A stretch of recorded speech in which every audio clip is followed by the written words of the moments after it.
দেখুন বন্ধুরা, এটি হলো অঙ্কুরিত গম। পাহাড়ি গ্রামের মানুষেরা এটা দিয়ে কিভাবে একটি মিষ্টি খাবার বানায় আমরা সেটাই দেখব। এই অঙ্কুরিত গমগুলিকে খুব ভালোভাবে পিষে নিতে হবে যাতে এটা একটু নরম হয়। এবারে দেখুন এগুলো হচ্ছে ভাত। এবারে এই ভাতের মধ্যে সেই গমগুলিকে খুব ভালোভাবে মিশিয়ে নিতে হবে।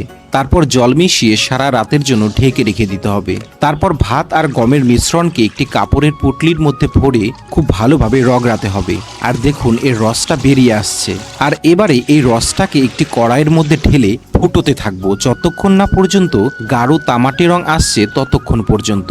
দেখুন কত সুন্দর গাঢ় জেলিতে পরিণত হয়ে গেছে। এবারে এর মধ্যে কালো ও সাদা তিল, চীনাবাদাম, খেজুর, কিশমিশ এগুলো দিয়ে খুব ভালোভাবে মিশিয়ে নিতে হবে। তারপর একটি ট্রের মধ্যে ঢেলে চাপ দিয়ে সমান করে নিতে হবে। আর সমান মাপে টুকরো টুকরো করে কেটে নিলে দেখুন তৈরি হয়ে গেছে একটি মিষ্টি পুষ্টিকর খাবার, যেটা আপনি ঘরে রেখে অনেক দিন পর্যন্ত খেতে পারবেন। আর হ্যাঁ, ভিডিওটি ভালো লাগলে একটি লাইক করবেন আর সাবস্ক্রাইবও করবেন কিন্তু।